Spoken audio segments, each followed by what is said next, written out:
Ну что, хорошие мои, никогда не думала, что опять заведу кошку. Лет 14 у нас жила сиамская кошка, вырастила троих детей, ходила за ними хвостиками. Но потом с ее уходом это было очень болезненное. Но так сложилась жизнь, что сначала одну взяли бездомную черную кошку, где-то бегает, миссис Блэк ее назвали. И теперь вот это прибилась, вот, года 2 назад. Я таки называю ее приблуда.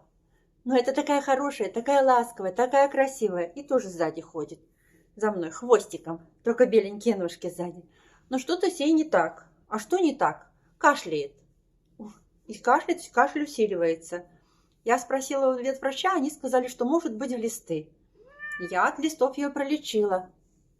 Но кашель не уменьшился. И животик такой. Для мужика, я бы сказала, пивной животик. Сказали пропить антибиотики.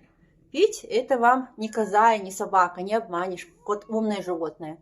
Поэтому я купила антибиотики, амоксициллин, растворила порошочек, вот так набрала шприц.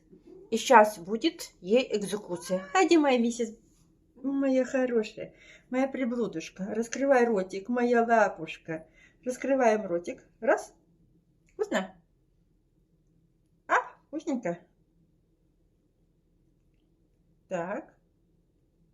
Так, умница. Пьет. Что пьет, что выливается. Надеемся, что попадет. Моя зайка, это же лекарство. Даже слушается, моя лапушка, моя хорошая, мои зубки. Знает, что надо пить. Так. Оп. И вливаем. И вливаем. Умница. Какая умная, хорошая кошечка. Вот так. Надеемся, что она будет очень у нас здоровенькая. Всего доброго вам, мои хорошие. Не болейте.